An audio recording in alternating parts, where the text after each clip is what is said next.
पर्यटन विभाग ने कई वर्षों से मध्य प्रदेश के पर्यटन को आगे बढ़ाने के लिए भारत और विश्व के कई जो ट्रैवल बाजार होते हैं, ट्रैवल मार्ट होते हैं, उनमें शिरकत करके मध्य प्रदेश का नाम उज्जवल किया है और अपने पर्यटन को आज लगभग केरल, राजस्थान, उत्तराखंड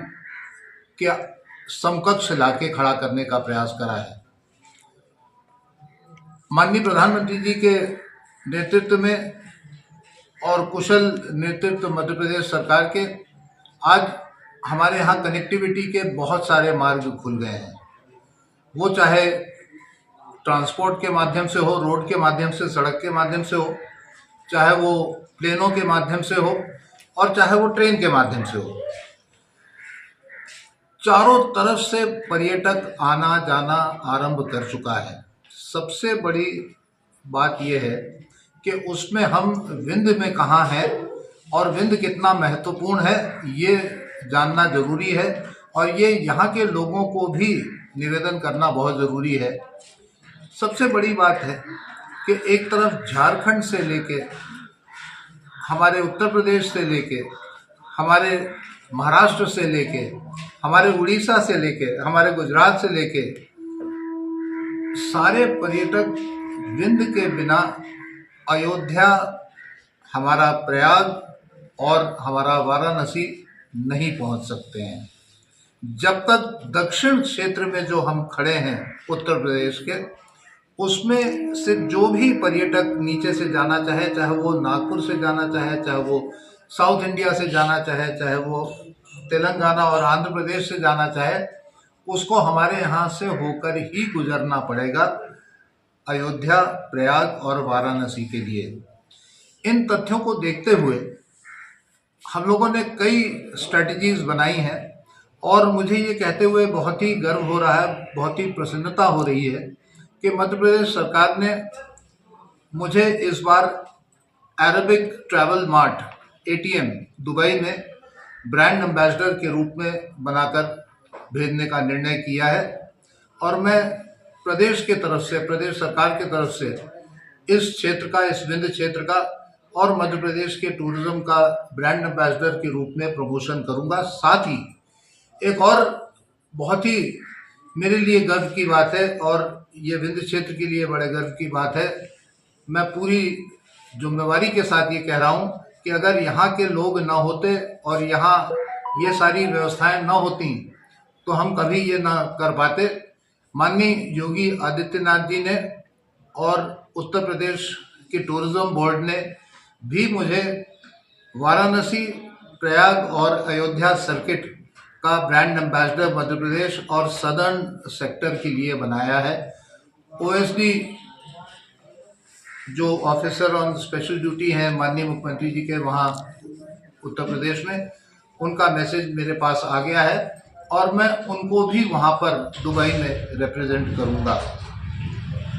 अब यहाँ पर ये बात उठती है और जो महत्वपूर्ण है कि हम इतना कुछ यहाँ कर रहे हैं, सरकार इतना कुछ कर रही है, तो सरकार ये चाहती है और ये क्षेत्र भी ये चाहता है कि यहाँ के लोग भी उसके साथ और जुड़ें, क्योंकि अगर लोग उसके साथ नहीं जुड़ेंगे, लोगों की एक अच्छी ट्रेनिंग नहीं होगी, लोगों की अंदर एक उत्सुकता जागृत नहीं होगी, तो हम वो कार्य नहीं कर पाएंगे। होगा ये कि व्यवस्था बनेगी, इंफ्रास्ट्रक्चर आएगा, हमारी जो मूलभूत चीज़ें हैं वो आगे बढ़ेंगी, लेकिन ड्राइविंग सीट पे बाहर से आदमी आके बैठ जाएंगे और मैं ये कतई नहीं चाहता हूँ कि ये हो। बाहर के लोगों का, एक्सपर्ट्स का हम स्वागत करते हैं, लेकिन अगर यहाँ के लोग ही इसको आगे बढ़ाएंगे तो पर्यटन, मैं नहीं बोल रहा हूँ, बिल गेट्स ये बोले हैं कि पर्यटन सबसे ज़्यादा जॉब गिविंग अपॉर्चुनिटी का एक माध्यम है। इससे ज़्यादा रोजगार की जो संभावनाएं हैं वो किसी और क्षेत्र में नहीं है। तो अगर हम इस बात को मानें और बड़े लोगों की बातों को समझें और आज अपने ही देश में देखें कि केरल कहाँ था, आज कहाँ है, जैसलमेर कहाँ था, आज कहाँ है, उत्तराखंड उत्तर प्रदेश से अलग होके गया, आज वो 4 धाम बना के बैठा है, जबकि पूरे भारत में ये धाम है, लेकिन वो अकेले अपने 4 धाम बना के बैठे हैं। तो अगर हम लोग भी इस प्रकार से कोशिश करें, और मुझे बहुत खुशी हो रही है ये कहते हुए कि आदरणीय एस.एस. शुक्ला जी, जो हमारे प्रिंसिपल सेक्रेटरी टूरिज्म हैं, वरिष्ठ आईएएस अधिकारी, उन्होंने लगातार 5 वर्षों से कड़ी मेहनत की है और कोशिश की है कि मध्य प्रदेश में टूरिज्म और आगे बढ़े, और उसका लोग लाभ धीरे धीरे उठा रहे हैं, लेकिन अभी विंध्य को उठाना बाकी है। मैं आज अपने माध्यम से, आप सारे चैनल के माध्यम से अपने साथियों से, अपने दर्शकों से आग्रह करूंगा, प्रार्थना करूंगा कि अगर वो इसमें आगे बढ़ें तो पर्यटन की अनेकों अनेक संभावना है। चाहे वो जिस भी क्षेत्र से ले लें, खेत में जोतता किसान से लेके